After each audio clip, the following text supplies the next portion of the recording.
Former President Trump is campaigning in two key battleground states today, Michigan and Wisconsin. He lost both states to President Biden in 2020 after winning both of them in 2016.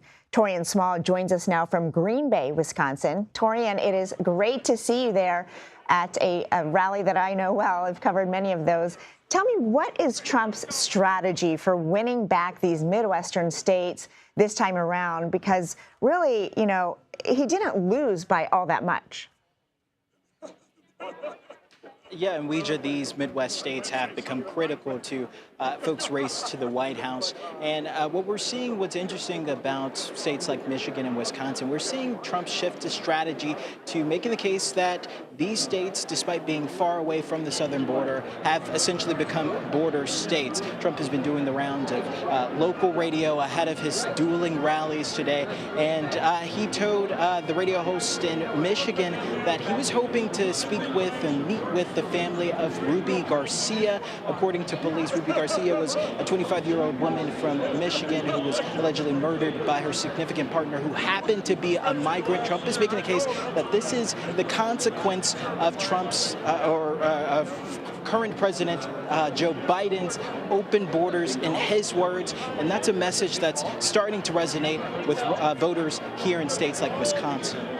Well, Trump himself seemed pretty confident in Michigan today when he spoke at a rally. Let's take a listen to what he had to say about his chances moving ahead. We're going to have a big victory. The polls are looking tremendous in Michigan and Wisconsin, and we're going to do something I think that's very, very special. I think it's going to be a very special election. I've been saying November 5th of this year is going to be the most important day in the history of our country.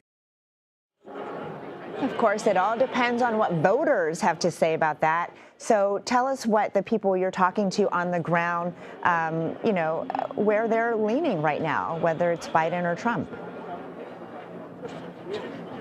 Yeah, Weija, this is a state that is completely dug in when it comes to political polarization.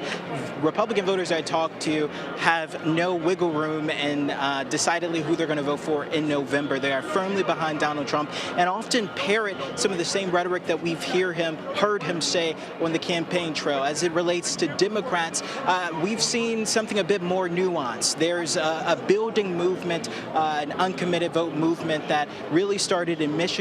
There are folks here in Wisconsin looking to mimic the success of this non-committal or uninstructed, as they're calling, anti-Biden ballot vote. And this is in protest of his handling of the Israel-Hamas war. They're calling for a permanent ceasefire, and they're hoping that, you know, by essentially getting Democrats to vote against Biden, at least just in the primary, would be the wake-up call to get him to move on this issue.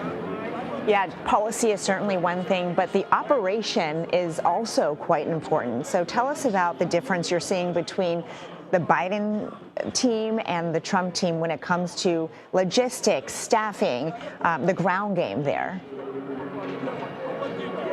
Well, the Biden campaign has boasted the fact that, be it through the president himself, through Vice President Harris, or through First Lady Dr. Jill Biden, they've been pretty comprehensively ingrained in this state. Several visits to the state from one of those three principals, but also we know that Biden will be returning to the state next week.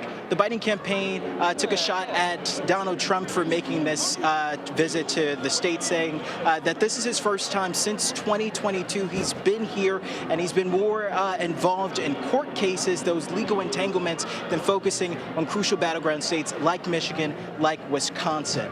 So yeah, that's essentially what we've seen from both sides. The Trump campaign, though, is saying they have enough surrogates out here to do enough campaigning for the president while he is involved in those legal matters.